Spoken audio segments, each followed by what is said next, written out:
Assalamualaikum warahmatullahi wabarakatuh. Alhamdulillahi rabbil alamin. Wassalatu wassalamu ala asyrafil anbiya'i wal mursalin Sayyidina Muhammadin wa ala alihi wa sahbihi ajma'in. Amma ba'du.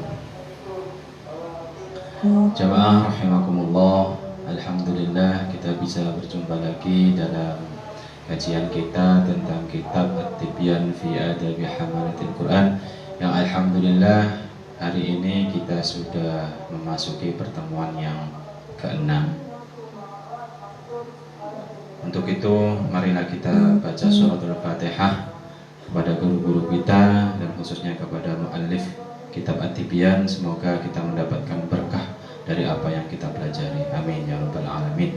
Ila hadirin nabiyina Muhammadin sallallahu alaihi wasallam wa ala alihi wa sahbihi wa dzurriyyatihi ridwanullah ta'ala ajma'in wa habaihi wa sallim wa syuhada'i was salihin wal ulama'i al 'amilin wa ila jami'il musannifin kutub wa sannifiha wa syarihiha wa ila man jaza'a ila ta'ala rijalihi wa bi abani wa hadin wa jidadin wa jadid wa saqalin wa qarib wa ila asyara Masasalina ma'ani bihadal kitab Syarihadin wa Abi Zakaria Yahya Syarabdana wa Syarab Al-Fatihah. A'udhu billahi minasyaitanir rajim. Bismillahirrahmanirrahim. Alhamdulillahi rabbil alamin. Ar-Rahmanir Rahim. Maliki yawmiddin. Iyyaka na'budu wa iyyaka nasta'in. Ihdinas siratal mustaqim. Siratal ladzina an'amta 'alaihim ghairil maghdubi 'alaihim waladdallin. Bismillahirrahmanirrahim. Qala al-muallif rahimahullah wa nafa'ana bihi wa bi'ulumihi fid dharain amin. Bismillahirrahmanirrahim. Yang bawa kitab seperti punya saya sekarang halaman 15. Bismillahirrahmanirrahim. Wa an Abdullah bin Amr bin Al-As radhiyallahu anhuma, diriwayatake saking Abdullah bin Amr bin As radhiyallahu anhuma anin Nabi sallallahu alaihi wasallam, saking Kanjeng Nabi sallallahu alaihi wasallam, qala ngendika sinten Kanjeng Nabi, ngendikae ngeten, yuqalu den ucapake li sahibil Qur'ani maring wong kang ahli Qur'an, apa sing diucapno? Apa iqra maca sira, wartaqi lan munggah sira, warattil lan maca tartil sira, kama kunta turattilu kaya olahe ana sapa sira iku turattilu maca tartil sapa sira fid dunya ing dalem donya. Fa inna manzilataka krana sak temene napa niku jenenge si panggonan sira iku inda akhiri ayatin, sampai akhir ayat taqra'uha kang maca sapa sira ing ayat. Rawahu ngriwayatake ing hadis sapa Abu Dawud, Imam Abu Dawud, wa Tirmidzi lan Imam Tirmidzi, wa Nasa'i lan Imam Nasa'i. Wa qala lan ngendika sapa Tirmidzi, Imam At-Tirmidzi, hadisun hasanun sahihun, yaiku iki hadis hasan sahih. Hadis ini diriwayatkan dari Abdullah bin Amr bin Al-As radhiyallahu anhuma, dari Nabi sallallahu alaihi wasallam. Nabi Muhammad sallallahu alaihi wasallam bersabda, sabdanya, nanti ketika sudah di akhirat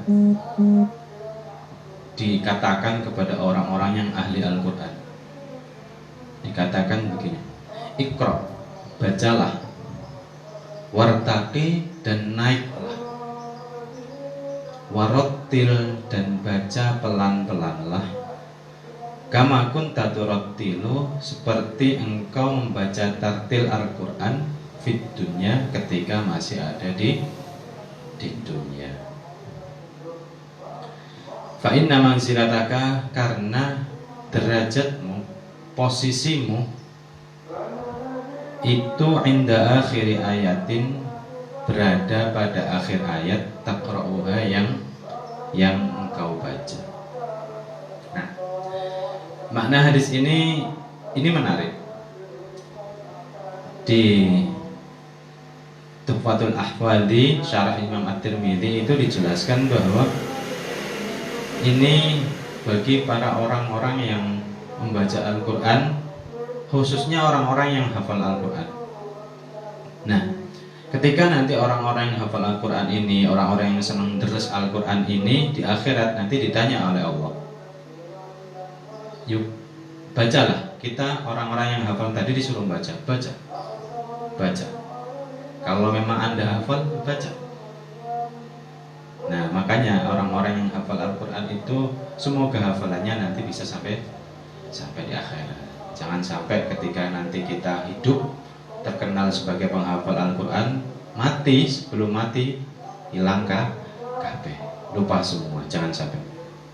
Jadi rajin-rajinnya murojaah. Bacalah, wartaqi, dan naiklah. Nah, dijelaskan bahwa surga itu bertingkat-tingkat. Jadi tingkatan surga itu banyak sekali. Wartaqi. Nah, orang-orang yang disuruh baca itu suruh naik. Setiap ayat naik satu tingkatan, naik lagi.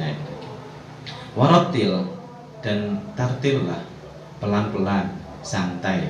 Kalau baca Quran itu santai. Kalau bahasa anak sekarang itu santuy, nyantai, gak usah tergesa-gesa, gak usah terburu-buru, gak usah mentang-mentang hafal mau coba bawa ada tak malun, yak malun. Yang kedengeran itu cuma akhir-akhir ayatnya saja, tapi lafal-lafalnya tidak kelihatan makhrajnya, tidak kelihatan sifatnya, dan yang lain-lain. Waratil kama kunta turattilu, dan baca tartillah seperti ketika kalian membaca tartil di dunia. Jadi mulai di dunia kita itu disuruh membaca Al-Quran dengan tartil. Jangan tergesa-gesa, biasa saja. Jadi pelan-pelan. Nanti karena kalau kita membaca terlalu cepat, ada huruf-huruf yang tidak nampak, ada huruf-huruf yang terlipat oleh huruf lain, sehingga bisa jadi kalau tidak terbaca hurufnya itu merubah makna. Nah, jadi baca Quran itu ya pelan-pelan. Dulu saya waktu mondok itu di Singosari, kalau setoran sama Kiai Musta'in Syamsuri almarhum, Allahu yarham, itu suruh pelan-pelan, tidak boleh cepat-cepat. Kalau setoran cepat-cepat ya siap-siap kena sesuatu yang sakti, pokoknya bisa penjalin sakti. Nah, jadi kemudian kenapa disuruh membaca? Karena derajat kita, derajat orang yang membaca Al-Quran, derajat orang yang hafal Al-Quran itu nanti sampai di akhir ayat dia membaca. Seumpama yang hafal cuma 30 ayat, ya nanti derajatnya cuma 30 ayat. Derajatnya di surga nanti cuma yang level 30. Beda yang nanti hafal 6.000 ayat, derajatnya jauh lebih tinggi daripada yang cuma hafal 30 ayat. Jadi seperti itu. Jadi banyaknya hafalan itu juga penting. Dan juga fasihnya bacaan itu juga penting. Hafalan banyak tapi nggak fasih, ya kurang baik. Yang baik yang hafalannya banyak, fasih juga, itu yang baik. Nah, insya Allah orang-orang yang seperti itu nanti derajatnya itu akan tinggi. Nah, itu hadis yang pertama. Hadis yang kedua, wa'an Mu'adz bin Anas radhiyallahu anhu, diriwayatake saking Mu'adz bin Anas radhiyallahu anhu, apa anna Rasulullah sallallahu alaihi wasallam satamene Kanjeng Nabi sallallahu alaihi wasallam iku kala ngendika sinten Kanjeng Nabi, Ndika ngeten. Man utawi sapane wong iku qara'a maca sapa man Al-Qur'ana ing Al-Qur'an wa amila dan ngamal sapa man bima kelawan apa bima kelawan perkara fihi kang tetep ing dalem Al-Qur'an. Albasa mongko nganggoake sapa Allah walidayhi ing wong loro ing wong tuwa lorone man tajan ing mahkota yaumul qiyamati ing dalem dina kiamat. Tauhu kang utawi padange padange napa niku jenenge mahkota iku ahsanu luwih apik min tau'i syamsi tinimbang padange srengenge fi buyutid dunya ing dalem omah-omah dunya. Fama mongko tawi apa iku dhannukum penyono sira billadzi kelawan wong amila kang ngamal sapa alladzi bihadza kelawan napa ikilah Al-Qur'an. Hadis yang kedua diriwayatkan dari Mu'ad bin Anas radhiyallahu anhu dari bahwa Rasulullah Shallallahu alaihi wasallam bersabda, orang yang membaca Al-Qur'an dan mengamalkan isinya, maka Allah nanti akan mengenakan kedua orang tuanya sebuah mahkota. Di sini ulama memiliki dua pendapat. Yang satu berpendapat sesuai teks, yakni orang-orang yang membaca Al-Quran kemudian mengamalkan isinya. Dan yang satu berpendapat bahwa yang dimaksud itu adalah orang-orang yang hafal Al-Quran dan lancar, wa'atqonahu, dan itu yang mutqin, jadi yang benar-benar kelihatan kelancarannya. Nah, orang-orang yang seperti ini nanti oleh Allah, orang tuanya itu akan dimahkotai, akan diberi mahkota sebagai bentuk apresiasi dari anaknya yang membaca Al-Quran atau yang menghafalkan Al-Quran ketika nanti di hari kiamat.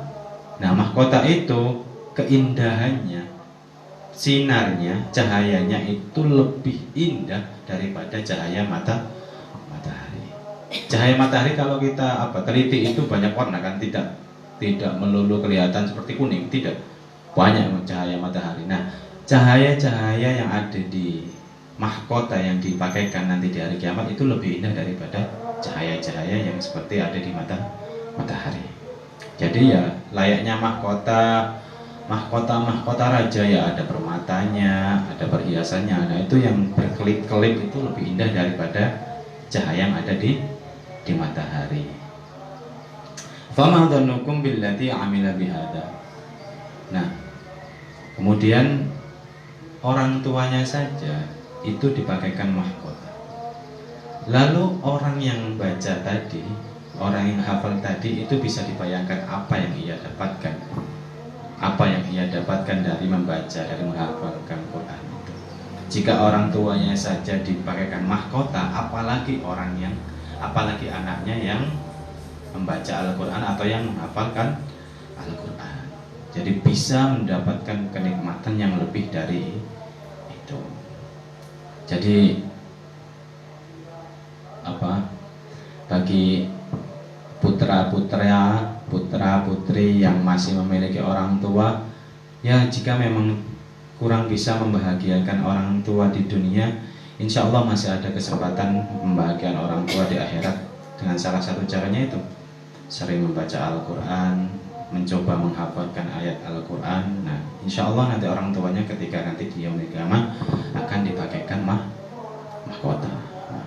Pemakaian mahkota itu menunjukkan bahwa orang tuanya saja itu mendapatkan kebahagiaan, mendapatkan percikan dari keberkahan Al-Quran yang dibaca oleh anaknya.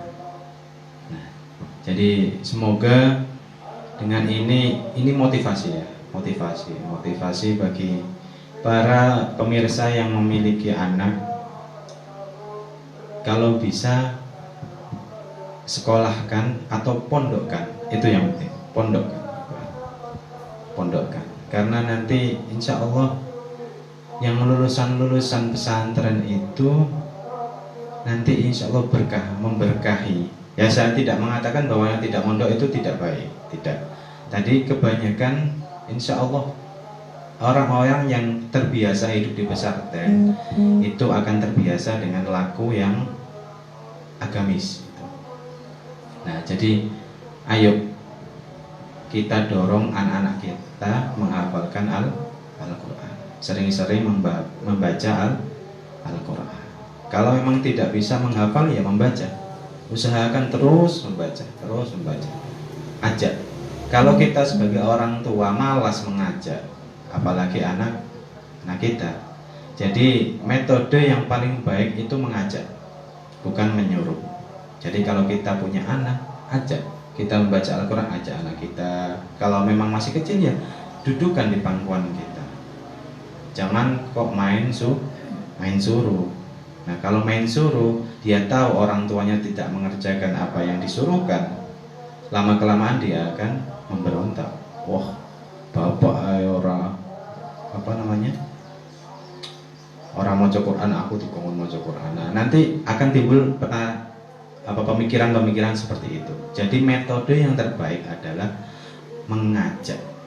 Baik sih ya semua, tidak hanya membaca Al-Quran, sholat pun seperti itu. Jamaah itu metode terbaik ya, mengajak. Jangan menyuruh anak jamaah di musola, di masjid, sedang orang tuanya berada di rumah nonton TV.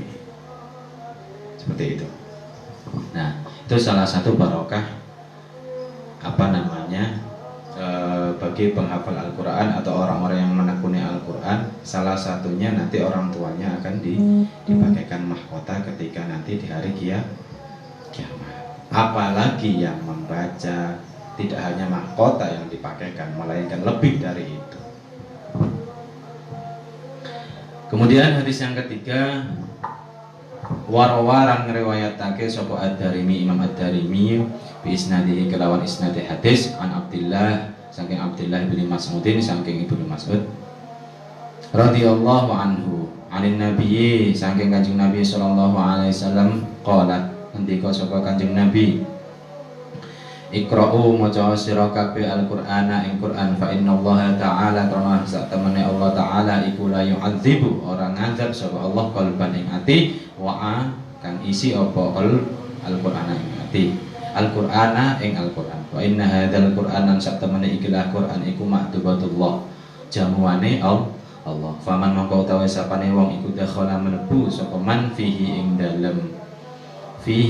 dalem maktubatullah fahuwa mongko utawi man iku aminun aman waman utawi sapane wong iku ahabba demen sapa man Al-Qur'ana ing Al-Qur'an fal yubashir mongko becik bebungah sapa man. Hadis yang ketiga diriwayatkan dari Abdullah bin Mas'ud bahwa Rasulullah SAW bersabda, bacalah Al-Qur'an karena Al-Quran fa inna Allah Ta'ala karena Allah Subhanahu wa Ta'ala itu tidak akan menyiksa hati yang berisi Al-Quran. Hati-hati orang-orang yang isinya Al-Quran nanti itu tidak akan disiksa oleh Allah. Seperti hadis-hadis yang saya terangkan sebelumnya itu bahwa nanti Al-Quran di hari kiamat akan menjadi syafi'ah atau yang mensyafaati. Nah, nanti dibela oleh Al-Quran, makanya tidak jadi disiksa. Wa in hadzal Qur'an dan sesungguhnya Quran ini makdubatullah, jamuan Allah. Jadi Al-Qur'an itu apa? Penjamuan dari Allah. Faman dakhala fihi fahuwa aminun. Maka orang yang masuk dalam jamuan Allah maka dia aman. Nah, layaknya berarti orang yang dijamu itu berarti orang yang terhormat. Nah, maka orang-orang yang masuk dalam jamuan Allah itu nantinya akan aman dari siksa. Faman ahabba dan barang siapa yang cinta Al-Qur'an kepada Al-Qur'an falyubashir maka berbahagialah. Berbahagia karena apa? Karena dia telah aman dari siksa. Asalkan ia istiqomah terus sampai mati membaca Al-Qur'an. Tidak kok pisang pindo, tidak terus mandek, terus akeh maksiate, tidak. Jadi terus istiqomah sampai nanti mati. Jadi orang-orang yang cinta Al-Quran, ya cinta itu modelnya ekspresinya macam-macam ya. Ada yang suka membaca, suka menghafalkan, suka meneliti, suka mengartikan, semuanya itu ekspresi dari cinta cinta. Orang yang mengaku cinta tapi tidak dekat itu berarti bohong. Cinta tapi tidak mendekati itu berarti bohong. Nah, berarti tidak cinta ya dekat-dekat berarti mendekati Al-Quran.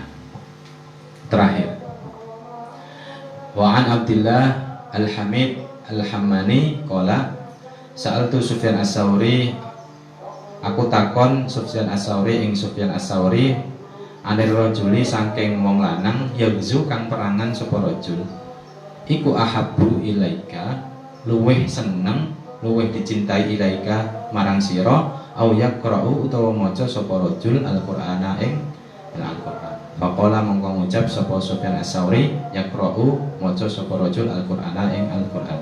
Ya nabiyya karena satemene Nabi sallallahu alaihi wasallam iku kala ngendika sapa Kanjeng Nabi, khairukum utawi wong kang bagus-bagus sira iku man wong ta'allama kang belajar sapa man Al-Qur'ana ing Al-Qur'an wa 'allamahu lan mulangake sapa man ing Al-Qur'an. Nah, di sini sebagai konklusi kesimpulan dari bab pertama itu seorang Imam Abdul Hamid Al-Hammani itu bertanya kepada Imam Sufyan As-Sauri. Sufyan As-Sauri ditanya, lelaki yang berperang dengan lelaki yang membaca Al-Quran, mana yang lebih engkau cintai? Kemudian Sufyan As-Sauri mengatakan, orang lelaki yang membaca Al-Quran atau orang yang membaca Al-Quran. Kenapa? Karena dia berpegang dengan hadis Nabi yang mengatakan bahwa khairukum man ta'allama al-Quran wa 'allamahu. Jadi orang yang paling baik di antara kalian adalah orang yang belajar Al-Quran dan mengajarkan Al-Quran. Mungkin itu dulu. Alhamdulillah pada pertemuan ke-6 ini kita sudah selesai bab pertama dan ditutup dengan komentar dari Sufyan As-Sauri. Dia mengatakan bahwa orang Quran itu lebih baik daripada orang yang berperang. Semoga apa yang saya sampaikan sore kali ini bisa bermanfaat bagi kita semua. Kurang lebihnya mohon maaf. Wallahu a'lam bishawab. Assalamualaikum warahmatullahi wabarakatuh.